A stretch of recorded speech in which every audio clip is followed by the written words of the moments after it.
नमस्कार. पारू या मालिकेच्या या भागात आपण बघणार आहोत. अनुष्का ही आदित्यला घेऊन बाहेर आलेली असते, कारण तिला आदित्यला प्रपोज करायचं असतं. दुसरीकडे मात्र अहिल्या आणि श्रीकांत त्यांच्या खोलीमध्ये असतात.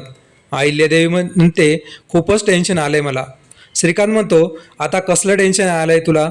श्रीकांत म्हणतो, अनुष्का आदित्यला बाहेर घेऊन गेली की याचं टेन्शन आलंय का तुला? यावर अहिल्यादेवी म्हणतात, नाही, तसं नाही. मला भीती वाटते की अनुष्का नेमकं काय विचारणार त्याला. आदित्य अनुष्काला होकार तर देईल ना?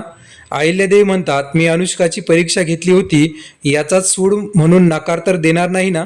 श्रीकांत म्हणतो, नाही, मी अनुष्काला चांगलाच ओळखतो. श्रीकांत म्हणतो, अनुष्का चांगलाच विचार करून योग्य तो निर्णय घेईल.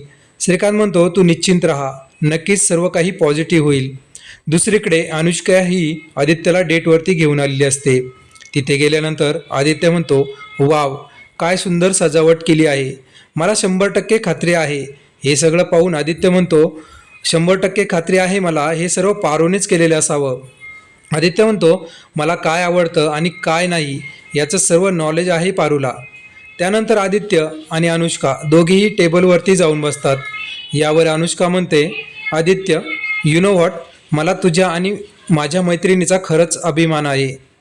अनुष्काचं हे बोलणं ऐकल्यानंतर आदित्य अनुष्काला म्हणतो, खरंच पारू खूपच चांगली मुलगी आहे आणि तिनेच आमच्या घराला सावरलं आहे आणि सर्वांच्या मदतीला धावून जाते.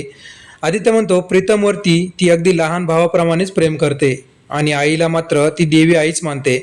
अनुष्का म्हणते, आदित्य, जर तुला वाईट वाटणार नसेल तर एक प्रश्न विचारू का? अनुष्का म्हणते, आदित्य, तू पारूच्या प्रेमात तर नाही पडलास ना? आता अनुष्काचं हे बोलणं ऐकल्यानंतर तिला मोठा धक्काच बसतो. आदित्य अनुष्काला म्हणतो, अनुष्का, एक्सक्यूज मी, हे तू काय बोलतेस, तुला तरी कळतंय का? यावरती अनुष्का मात्र हसू लागते आणि आदित्यला म्हणते, अरे मी तुझी चेष्टा केली. अनुष्का म्हणते, तू तिचं एवढं गुणगान गातोय म्हणून मला असं वाटलं की तू तिच्या प्रेमातच आहेस. पारू मात्र लांबूनच या दोघांचं सर्व बोलणं ऐकत असते. त्यावर अनुष्का म्हणते, आपण पारूला इथे बोलावूया का? आदित्य मित्र यासाठी नकार देतो. तेवढ्यात तेथे सावित्रीची एंट्री होते आणि ती दोघांसाठी ज्यूस घेऊन येते. सावित्री तिकडून जाणार तेवढ्यातच आदित्य बोलतो, सावित्री आत्या, पारू कोठे आहे? यावर सावित्री म्हणते, इथेच आहे. सावित्री तिथून निघून जाते आणि कालांतराने आदित्याच्या वाढदिवसासाठी केक घेऊन येते. यावरती अनुष्का म्हणते, आदित्य, केक कट कर. आदित्य म्हणतो, सॉरी, मी माझ्या घरच्यांना सोडून कधीच केक कट करत नाही. मात्र अनुष्का आपल्या हट्टावरती अडून बसलेली असते आणि आग्रह करून आदित्यला कट करायला लावते. तर अनुष्का एक घास आदित्यला भरवते आणि हॅप्पी बर्थडेचं गाणं म्हणते. तर कालांतराने अनुष्का आदित्यला म्हणते, मला माझ्या नावासमोर आदित्य किर्लोस्कर हे नाव लावायला आवडेल आणि अहिल्यादेवीची सून व्हायला आवडेल. आता अनुष्काचं हे सर्व बोलणं प्रियाने ऐकलेलं असतं. हे सर्व ऐकून प्रियाला मात्र खूपच आनंद झालेला असतो आणि ती आनंदाच्या भरात अनुष्काला घट्ट मिठी मारते. त्यानंतर आपण असं बघणार आहोत की अनुष्का आदित्यला म्हणते, या घरातील माणसांना प्रत्येकजण जेवढा जीव लावतो तेवढाच जीव मी सुद्धा लावणार आहे. या घरातील दरवाजामध्ये मी स्वतः रांगोळी काढणार, याचा मला हक्क हवा आहे आणि स्वयंपाकघरामध्ये प्रेमाने सगळ्यांसाठी स्वयंपाक करायचा अधिकार मला हवा आहे. आता अनुष्काचं हे सर्व बोलणं ऐकल्यानंतर आदित्य मात्र पूर्णपणे गोंधळून जातो. तर कालांतराने पारू तेथे आल्यानंतर आदित्य पारूला विचारतो, पारू, मला एक सांग, या घरात अनुष्का ही माझी बायको म्हणून आली तर तुला आवडेल का?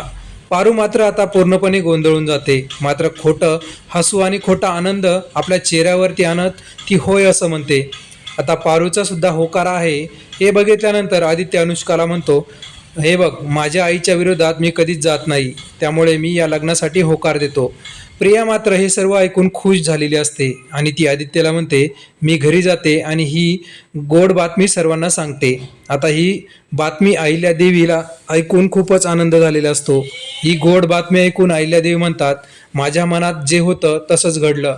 तर आता मालिकेत पुढे काय होणार हे बघणं रंजक ठरेल. तरी मालिकेचे पुढील सर्व अपडेट घेण्यासाठी आत्ताच आपल्या चॅनलला सबस्क्राईब करा. धन्यवाद.